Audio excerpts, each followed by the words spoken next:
জয় রাম, জয় গুরু। নমস্কার। গল্প কথায় রাম ঠাকুর চ্যানেলে সব বন্ধুদের স্বাগতম।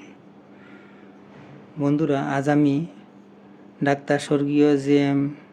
দাশগুপ্তকে কথাশিল্পী শরৎচন্দ্র চট্টোপাধ্যায় শ্রী শ্রী রাম ঠাকুর সম্পর্কে কি বলেছিলেন এর দ্বিতীয় পর্ব বলে শোনাচ্ছি আপনাদেরকে।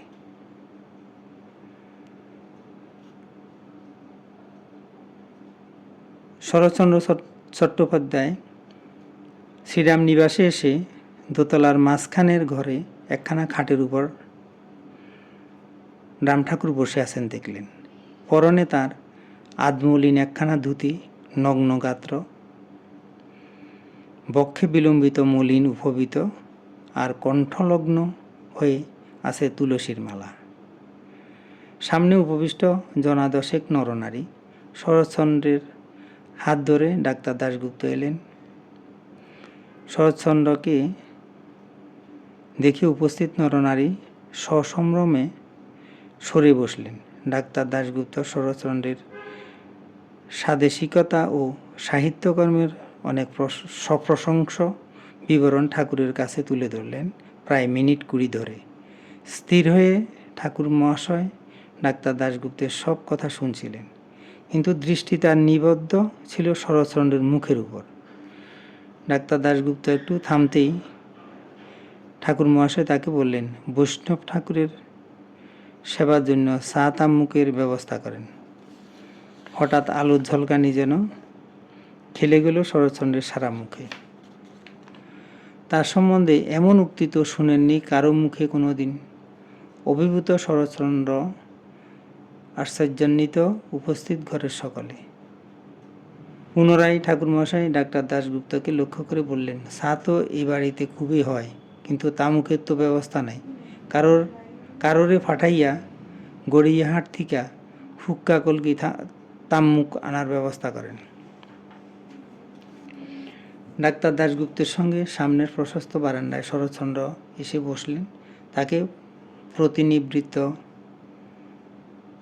করে শরৎচন্দ্র বললেন, তার জন্য হুক্কো কলকি আনার প্রয়োজন নেই।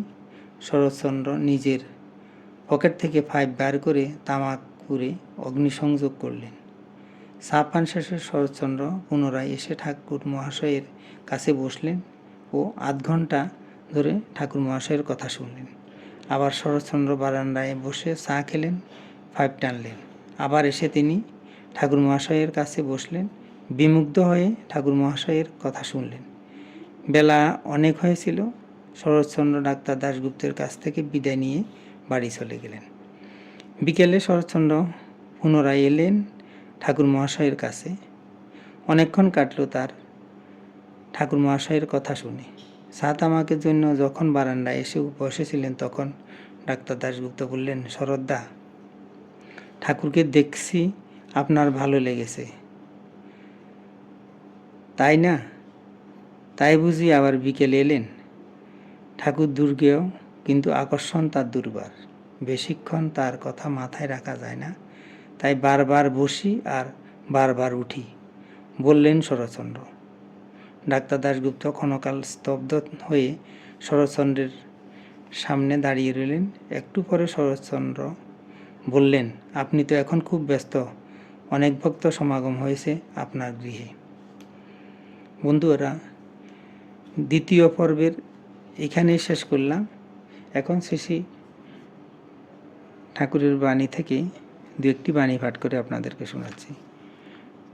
ঠাকুর বলেছেন, প্রারব্ধবশত জীবের গতাগতি স্থিতির যোগ বিয়োগ উৎপন্ন হয়, সংসার চক্রের দেবদানবের এই তরঙ্গ জানিবে। পরাধীনভাবে ঠাকুর আবার বলেছেন, পরাধীনভাবের উদয় অস্ত কি করিয়া বলা যায়। ঠাকুর আবার বলেছেন, জগতে যাহা কিছু সংযোগ বিয়োগ হইয়া থাকে সকলই রাক্ষসী, আসুরি মায়া জানিয়া সকল অবস্থাকে তুচ্ছ করিয়া ফেলিতে চেষ্টা করিবে। এ জগতে কত লোকের কত রকম অবস্থা দুরবস্থা ঘটে, তাহা দেখিয়া শুনিয়া ধৈর্য ধরিতে চেষ্টা রাখাই উচিত। বেদবাণী 1। বন্ধুরা, আজ এ পর্যন্তই।